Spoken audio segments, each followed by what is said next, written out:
All right, let's talk about the divorce. Okay.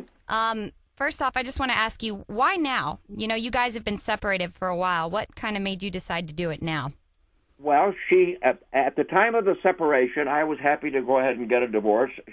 She pleaded the case of continuing, even though we were separated, continuing in name only for the sake of the boys, because the boys were growing up. When the boys reached majority, the age of 18, it was understood that we were going to sell the house. I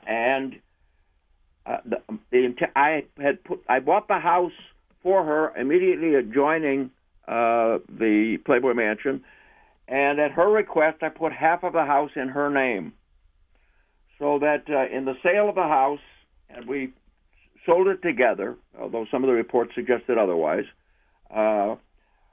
She got half the income, I got half the income, and I was intending to give her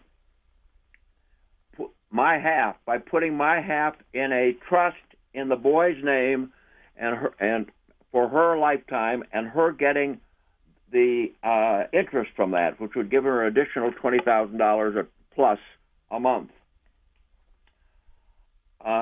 She, in her wisdom, or with her lawyer or whatever, decided that that was not enough.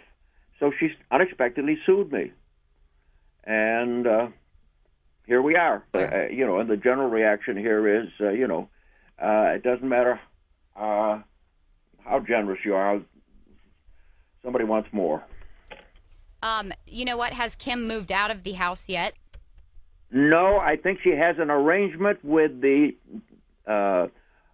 purchaser to stay in the house for 8 or 9 months. Oh, that's an arrangement between them. I'm going to jump to something else real quick. Okay. Well, actually, no. How do you feel about her staying in the house for another 8 to 9 months? Perfectly fine with me. The reason when we separated, and the separation was her doing, not mine. And while we were married, I was faithful to the marriage and worked very hard on it. She didn't. And when we separated, I purchased a house for them on Beverly Glen, which is a few blocks from here.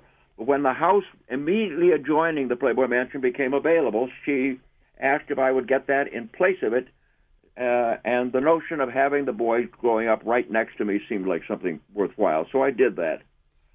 So that's what it was all about.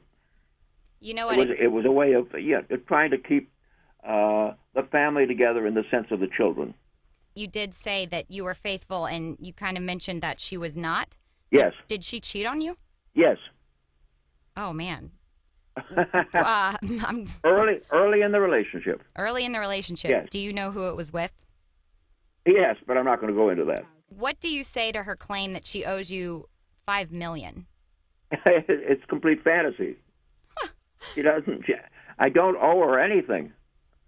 We had a prenup that gave her $250,000 per year that we were married. And at the time of the separation, she received all of that money. How much were you paying monthly in support? Oh, gee, I have no idea. It may be in the papers. I don't know. All right, so as I'm looking through the documents, it said, it outlines a couple of your expenses that you pay per month. Mm-hmm. Entertainment, $25,000.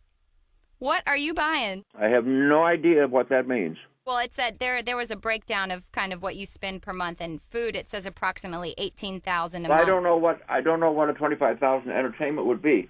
I don't know what that would be. I do not own the Playboy Mansion. The mansion belongs to the Playboy Enterprises, so I pay rent here, and a very steep rent. Hey, it's like living at a resort hotel. And how much about is that a month? I don't know. It's okay. I think it was. It's like a comment that Vanderbilt made many years ago in terms of if you have to know how much it costs to own a yacht, you can't afford it. Have you guys told the boys yet? Oh yes, absolutely. Sure, they know. What do they feel about it?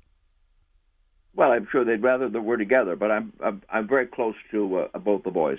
If Kim didn't file the lawsuit, would you have stayed married with her? Well, I'm happy to be out of the marriage. As I say, I only remain married for the sake of the children at her request. So I'm happy to have this behind me.